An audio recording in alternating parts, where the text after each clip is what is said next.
I am happy to talk about sector coupling today, its challenges and implications towards the energy transition, which is towards a more decentralized and a more actually digitalized and also electrified grid sector and energy market. Let me start by sharing my screen. Yeah, you can already see it here. Quickly to me, who I am and what I'm doing at gridX.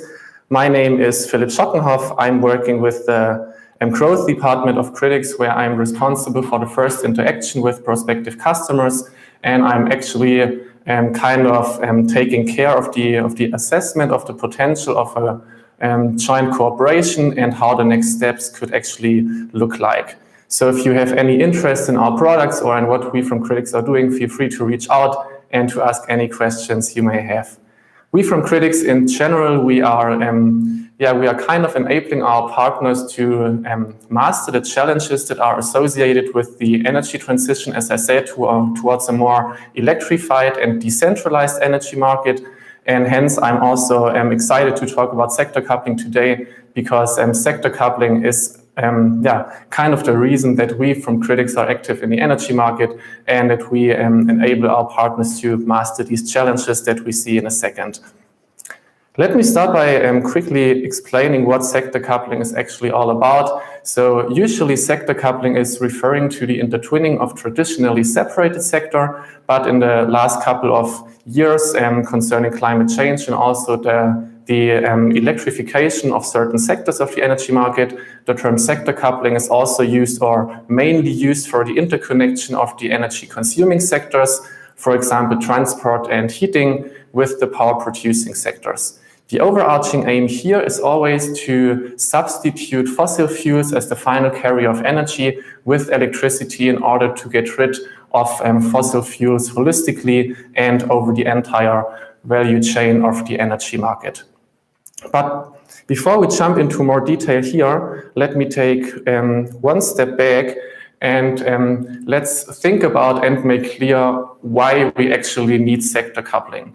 So today, fossils still keep driving global CO2 emissions, and almost 3/4 of the global CO2 emissions and greenhouse gas emissions can be attributed to the energy sector. And if we split it up further, we can see that 29% stem from the electricity generation. That is, that our electricity is still to a large share being generated from fossil fuel powered plants like lignite and coal power plants, and not entirely renewable from PV power plants or wind farms also. And a second, even larger share of this energy market related CO2 emissions stems from the immediate use of fossil fuels as the final carrier of energy, as I already said. That is, for instance, we still fuel up our cars with petrol, or we use, for example, oil and natural gases in order to run our heatings. And here we clearly see that we have two main paths that we have to follow and that we have to kind of accomplish and achieve. That is, we first have to generate our electricity wholly and holistically from renewable energy sources. And secondly, we have to use this clean electricity in more and further use cases and get rid of fossil fuels over the entire value chain of the energy market. If we look at more detailed numbers and a projection from the International Energy Agency from 2020 about the trajectory that we have to follow in order to meet the climate change goals that we have agreed upon with the Paris Agreement, that aims to limit global warming to 1.5 degrees Celsius, we see that first and foremost, as I said, we have to increase the share of renewables in total electricity generation. That is, we have to scale up the PV parks, the wind parks, but also privately and residentially owned PV panels in order to scale up the share of renewable energy sources of the total electricity generation. And as of 2019, this share was at 27%, and the trajectory projects that we have to increase it to 50% by 2030 and to 66% by 2040 accordingly to meet, or in accordance to meet, the climate goals of curtailing climate change and global warming to 1.5 degrees Celsius. The second half of the pie, to meet or to make sector coupling a holistic success and to meet the climate goals, is to not only generate clean electricity, but also to expand the usage of this electricity over more and more use cases in the final energy consumption. And again, the International Energy Agency projects a trajectory to meet the Paris Climate Agreement goals from 19% share of electricity in total final energy consumption in 2019 to 23% by 2030 and to 28% by 2040. Especially these shares of electricity in total final energy consumption seem to be rather sluggish and not too straightforward, but we always have to consider that these are global shares and global numbers, and hence countries like the ones within the European Union that had pledged to become climate neutral until 2050 have to be more straightforward in order to countervail the rather carbon incentive economic growth of other countries in the world. To quickly wrap it up in one picture, as we saw, we have the two halves of the pie of successful sector coupling, and that is that we have on the left-hand side the electrification of certain subsectors of the energy market that are still reliant on fossil fuel consumption. Here, the specific emphasis or the specific spotlight is on the sectors of transport and heating, because here we already have the needed technology in order to substitute the fossil fuel consuming appliances. In the subsector of transport, we have already electric vehicles that are being scaled up and that are already replacing the petrol-driven cars. And in the subsector of heating, we have heat pumps that use electricity in order to withdraw heat from the soil, and they are also able to already replace fossil fuel driven or fossil fuel heating appliances that use oil and natural gases and also use electricity instead of these fossil fuels. The second half of the pie, as we already said, or as I already said a couple of times, is that we already have to make the electricity that these newly introduced appliances use is also green and is generated from CO2-free sources. And here we see that we have to replace the lignite and coal power plants with, for example, wind parks, centralized PV farms, but also decentralized PV panels that can be attached either to private residential homes or also to commercial premises. Now, if we think about that, we heavily scale up these electricity-consuming appliances like heat pumps or electric vehicles, it becomes straightforward that electricity demand will skyrocket. Here we have a study of Bloomberg NEF from 2020 that concerns the sector coupling in Europe over the next couple of years, actually about the next 29 years until 2050. And the study concerns the countries in Northern Europe as a kind of prototype, because here sector coupling is more active than in other parts of Europe and other parts of the globe, actually. And the study results found that without sector coupling, electricity demand would actually decrease by 15% because we have electricity efficiency improvements. That is, the electricity appliances that we already are using become more efficient, and hence the global or the Northern European electricity demand will be reduced from these electricity appliances that are already in place and are already installed. But because of sector coupling and, for example, because of the advent of electric vehicles for passengers, but also for commercial electric trucks purposes, increase the electricity demand by 28%. Heating purposes from heat pumps within residential, but also commercial buildings further drive up the electricity demand by 27%. And certain and various heavy industry processes push up the electricity demand ultimately to a plus 65% in 2050 compared to the electricity demand that we had in 2018. So to quickly sum up this beautiful chart, compared to 2018, the electricity demand in 2050 will be increased by 65% due to sector coupling and due to the advent of electric vehicles and of heat pumps. And because we have this stark increment in electricity demand, we obviously see that we have certain challenges that will come upon our electricity system and that we need suitable and feasible regulatory answers in order to cope with these challenges that will meet our already existing electricity system, and we have to kind of change it in order to meet these challenges. So the first and foremost challenge that we have, not really surprising, is we have to increase clean electricity generation capacities. That is, we have to heavily invest in renewable wind parks, in renewable PV parks, but as I said, also in privately owned PV panels that residential homeowners can also decentrally attach to their rooftop.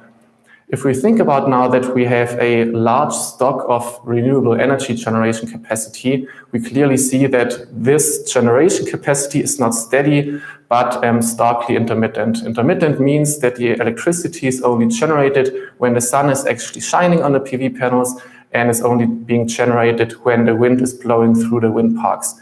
So hence we have a second challenge, and that is we have to match this intermittent electricity generation with the kind of independent consumption behavior of electric vehicle owners, heat pump owners, but also other electricity consumers. The most straightforward solution here would be to simply scale up entire storage capacities, but it's either not economically feasible to scale up those, or the needed technology like hydrogen is still in an experimental stage and hence cannot be scaled up at all. So we have to come up with a more sophisticated solution, at least in the short term. And this sophisticated solution would be to expose loads to price signals. These price signals can be time of use tariffs, like for example, so actually my wholesome colleague Marlon von Coburg held a gridSession or gridX webinar a couple of weeks ago. So if you're interested in time of use tariffs, just tune in on this one. I try to sum it up briefly. Time of use tariffs are increased when we have only little generation capacity from renewable sources because the sun is currently not shining. And hence, because we have high electricity time of use tariffs, the end customer is not incentivized to charge his EV charging station or to charge his electric vehicle at his charging station during these times of high time of use tariffs and low renewable electricity generation. And the time of use tariffs are dropping when, for instance, the wind is blowing strongly through the wind parks. We have a lot of renewable electricity generation capacity, and in accordance, the end customer is incentivized to turn on his heat pump and consume the electricity when it's actually being generated at the intermittent renewable facilities. We also have the option to involve a third party here, for example, an electricity supplier that takes care of this optimization for its end customers by kind of aggregating the flexibility that the electricity devices of the end customers can provide. For example, the third-party aggregator, the electricity supplier, takes care of when the EV charging stations are actually consuming electricity, when the heat pumps are turned on, and is trading this flexibility to flexibility markets. And obviously here the end customer is kind of selling his freedom and his flexibility to turn on his EV charging station when he wants to and needs to be reimbursed with a specifically incentivized electricity tariff. If we now consider a scenario, maybe in 2030, 40, 50, who knows, where every end customer is actually acting dependent upon these time of use tariffs and is actually consuming electricity when it is generated. Hence, all the end customers are simultaneously causing peak loads, and our grid will quickly come to its limits. Our currently existing grid infrastructure or our grid is simply not made to transmit these high peak loads and these amounts of electricity from the centralized PV and wind parks to the decentralized electricity consumers. And again, the most straightforward solution would be to simply heavily expand our grid infrastructure to scale up grids in order to meet this electricity shifting demand. But apparently it's also far from an economically feasible solution, just as it is the case with scaling up the storage capacities. So here again, we have to come up with a more sophisticated solution. And this sophisticated solution could look like as follows. We have to reduce peak loads, obviously, and this can be achieved by reflecting the scarcity of the grid in flexible grid fees. These flexible grid fees are similar to the flexible time of use tariffs, the grid fees are increased when we have a congestion in the grid, or the grid fees are reduced when we have a low stress level of our grid, and in accordance, the end customer has a clear price signal and a clear price incentive to act in accordance to the currently existing stress level in the grid. We also have the opportunity to impose capacity tariffs. Capacity tariffs is not really new. At least here in Germany, we already have them for large CNI customers who consume more than 100,000 kilowatt hours per year. And they have to pay these capacity tariffs in accordance to the peak load that they cause during the year. And other European countries, like for example, Austria or also Belgium, are already imposing these capacity tariffs also at private residential house owners and end customers, and hence countries like Germany and others can follow suit and also impose capacity tariffs to get fully rid of peak loads, or at least to incentivize the end customers to not cause peak loads anymore. In regards to reducing the impact on the grid, we can also involve a third party. Here it would be the grid operator who takes care of the end customer's behavior by sending signals that tells the end customer what peak load he can cause or that he cannot cause. For example, for large charge point operators, the grid operator can send signals and can simply reduce the capacity that the charging park is allowed to draw from the grid. And here again, the end customer is kind of selling his flexibility and freedom to cause peak loads as he wants to and when he wants to, and the grid operator or the electricity supplier needs to be specifically incentivized the end customer with a specific electricity in order to give up this flexibility. The implications on electricity consumers and on the private end customer or private and commercial end customer, it's actually the same, just the appliances are usually larger and have a higher capacity.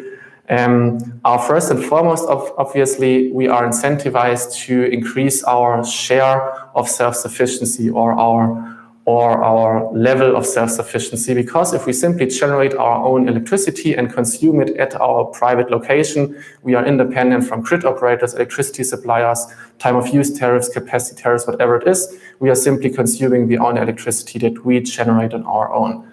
But again, here the generation is also intermittent, and usually it's not that easy to become 100% self-sufficient.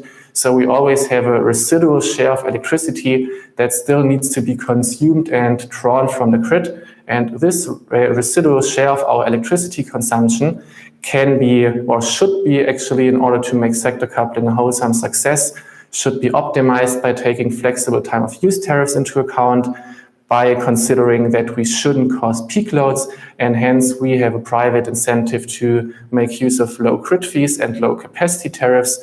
And we also have the opportunity to allow a third party to either aggregate our flexibility and sell it to private flexibility markets, or we can allow a grid operator to control our flexibility for ancillary services. As you probably have also figured out yourself, and what most end customers will be thinking in the future, is we have a high degree of complexity, and most end customers are not willing to concern themselves with time of use tariffs, capacity tariffs, flexibility trading, demand response from grid operator, whatever it is. And we also have studies that are already showing these results, and that have shown that there is a general understanding for the need of this complexity, because the electricity and energy market itself is highly complex, and with sector coupling and the aim to match the intermittent generation with the consumption behavior of ever and ever growing appliances and electricity demand is not an easy task, and hence we need certain complexities and certain complex levers in order to push sector coupling to its hopefully eventual success. But studies have also shown that the end customers are not willing to act actively on these complexities. So the end customer understands why the electricity market needs to be complex, but he's still not willing to act actively. And to be honest, it's totally understandable. If we think about me, that I owned an EV charging station, I would not be willing to check electricity tariffs at 2 a.m.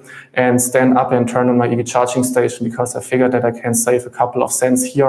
And I'm also not willing to receive a phone call from a grid operator who tells me, hey, turn off your heat pump because your grid is congested in your city part. So here we clearly see that all these complexity should happen behind a kind of curtain, and the end customers need to be faced with simplicity and intuitivity, but yet with sophisticated solution that take into account that we have to match this intermittency of electricity generation and the growing electricity demand at the end customer side. So what we actually need and what end customers will demand in the future and are already starting to demand today is that we need holistic product concepts.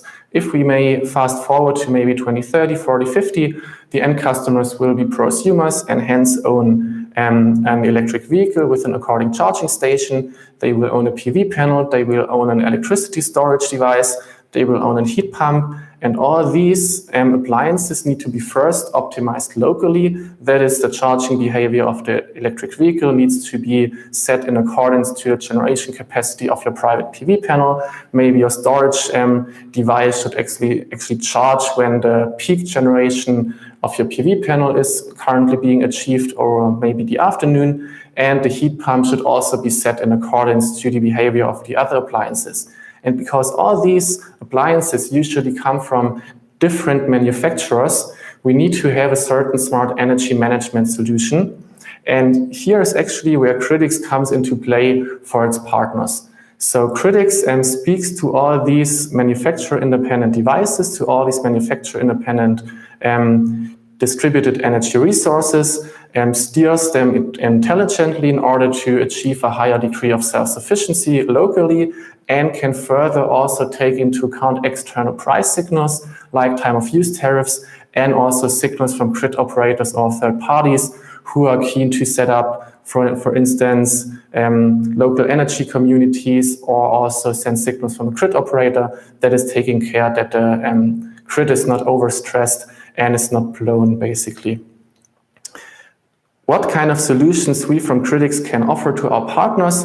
They are usually comprised of 4 pillars. So first, obviously, we have the distributed energy resources, PV panels, battery storages, heat pumps, and also electric vehicle charging stations. All these can be connected to our gridbox. The gridbox has approximately the size of your palm, and it can be installed locally, either with an Ethernet cable if we have to ensure that the critical infrastructure is always charging, or also with the local internet network. For instance, a private residential homeowner usually is not willing to connect every single appliance with an Ethernet cable. So here we can also make use of the local internet connection. The gridbox further has an uplink to our cloud services, which is what we call our XENON platform. You can imagine the XENON platform to be a kind of toolbox with certain modular functionalities. These modular functionalities can be, for instance, the optimization based on time of use tariffs, the optimization with the aim of self-sufficiency, the optimization based on that we should reduce peak loads in order to save grid connection point fees, and maybe also to protect sub-fuses that are installed. And our partners can pick all these modular functionalities, all these tools from our XENON toolbox, and can comprise their own individual and customized solutions. So actually here we provide the opportunity to make these smart energy management solutions time and economically feasible and efficient for the end customers. What we are also keen to provide first to our partners, if they already have it, okay, cool. But if they still need it, we are also provided with one of our tools from our XENON toolbox that are user interfaces for end customers. As I briefly explained beforehand, the end customers understand that there's the need for complexity, but they want to be faced with simplicity and intuitivity. And exactly this simplicity and intuitivity can be provided with smartphone interfaces that, for instance, show all the local energy flows, that show your appliances. You can actively take part in your local optimization by telling the EV charging station how and when it should charge. But you can also let it be fully automated such that you have a high level of convenience. And the smartphone interface always comes in the corporate identity of our partners. such as the gridbox actually also, and gridX is also is always taking part in the kind of support and is not willing to have any customer interface on our own. Where our solutions are active in the energy market is a kind of broad scope, because we do not tell our partners what kind of solution they should pick off the gridX shelf, but we always figure out what the use case of our partners is, where the highest need is, what they actually need. If they haven't figured out what they actually need on their own, we can always consult here and come with our experience and expertise that we collected from previous partnerships, and help our partners here to find the perfect fit for the end customers, for our partners themselves. And here we can either customize new solutions from scratch, or we can also expand already existing product concepts, for example, over our API interface that connects our XENON platform with the already existing backend infrastructure of our partners. Thank you so much for your attention so far. I hope I was able to give you a brief overview over the topic of sector coupling, why we need sector coupling, why it's important to make the fight against climate change a success, and what challenges we will be facing when we want to achieve a higher sector coupling degree and we want to further scale up all these electricity devices and renewable generation facilities, and also how gridX is trying to play its part in making this sector coupling a holistic success. I think we can now skip over to the Q&A session. Maybe my colleague Henry has already answered a couple of them, but if not, please feel free to post your questions now in our chat, and I will see if I can take care of them and answer them to the best of my knowledge. We had one. Here one comes. Does your gridbox work independently from a smart meter gateway? Yeah, so actually we from gridX, we are not interested in installing the smart meter ourselves. In Germany, usually we do not have smart meter gateways yet.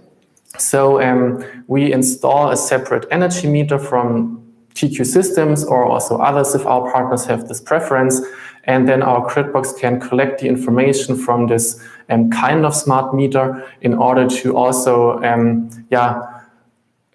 such that our intelligence can also optimize based on these other appliances that we are not steering immediately. So we connect ourselves to all sorts of appliances, but these smaller consuming and producing aggregates like light, refrigerators, etc., we are not tracking, but we are cumulatively taking into account with a separate smart meter.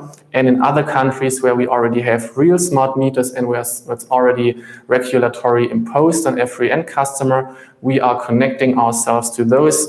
But obviously, because it's becoming more and more important, we are also figuring out how maybe we from gridX can play our part here in a smart meter gateway, but we haven't fully found our position here, but we are keen to inform you as soon as possible as we have found our standing point here. How do utility companies fit into this plan? Is gridX partnering with local utilities besides E.ON? Yeah, so obviously utilities are one of our main partners, and E.ON, as you already said, is our flagship partner here because it's Europe's largest utility and also one of our more mature partners already. But we are also partnering with smaller utilities to meet their demand for smart charging solutions, smart residential energy management solutions. But we have also looked into more international use cases here. I cannot disclose the exact partnerships because we are still in a proof of concept phase, but we have certain promising projects active in France, Belgium, Austria, and the Benelux countries also. Which protocols do you support? It depends on which appliance you want to integrate. So usually we integrate each appliance that our partners want to fit into their product with its proprietary protocol. So our gridbox and our XENON platform are able to read and speak more than 150 proprietary protocols that usually the manufacturer of the hardware is keen to provide to us or makes us able to integrate it, because manufacturers also have an incentive to be gridX ready or to be compatible with our smart energy management systems.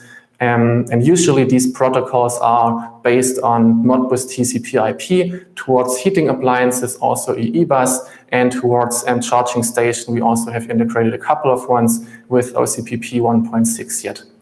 But if you have further appliances, please feel free to forward them to us or to reach out to us, and we are happy to integrate it with their proprietary protocol. Is your solution integratable with heat pumps, wallboxes, etc. of any brand? And what are the prerequisites? Every single load would need a smart meter, right? Do you have your own electricity tariff? Okay, here we have a couple of questions. Let me start with the first one. Is your solution integratable with heat pumps, wallboxes, etc. of any brand? So again, as always, it depends. We need a certain standardized and certain intelligent interface that the appliance provides us, such that we can integrate it with and can steer it over this interface. So we have certain, for example, smart charging or EV charging stations that are not smart, and hence we cannot use the interface of these EV charging stations to make full use of our smart charging solution that we provide to some customers like XENON or other charge point operators.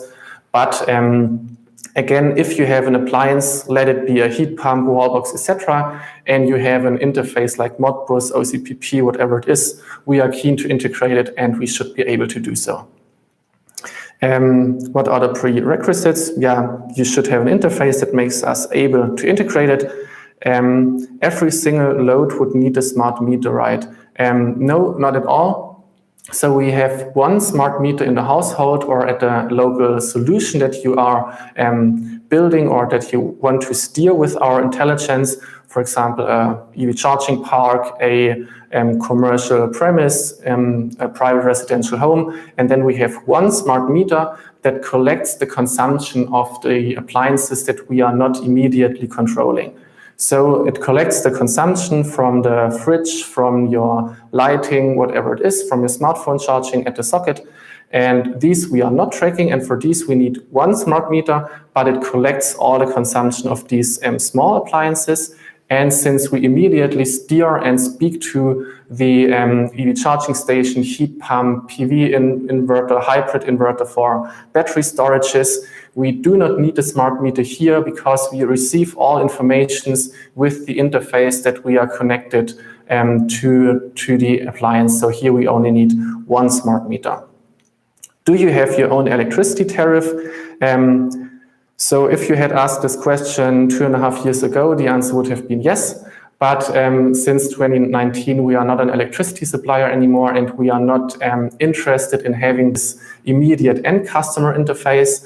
But we are kind of assisting and enabling our partners to make their holistic products. So a private end customer couldn't call us from gridX and say, hey, gridX, can we have your gridX solution? Because there is no gridX solution. And thus, we also do not provide electricity tariffs, but our partners do. So if you are interested in providing electricity, or if you are an end customer, you can also give us a call, and we are happy to assist you to find the suitable gridX partner that can serve your need here. Here comes one more. The future hardware in a German metering landscape, I can hardly see the question because my screen is regulated quite specifically with standardized solutions like modern and intelligent metering systems. How is the gridbox integrated in this landscape? As I tried to explain previously, because Germany hasn't fully decided on how the smart meter rollout should be facilitated and how it should work. In Germany, it's a kind of tricky and thorny question yet, but we have solutions as of immediately. With our partners, we figure out how we can connect ourselves to certain smart meters. also in the international landscape, where we already have smart meters in every household, like as it will be the case in Switzerland, Austria, Belgium, but also other countries. And here, as of today, gridX or gridbox connects itself to the smart meter and sees the smart meter as a separate kind of electricity appliance that we have to communicate with. But in the future, we will look into more solutions, but we haven't fully decided here yet. And my colleagues are keen to find a solution here as soon as possible.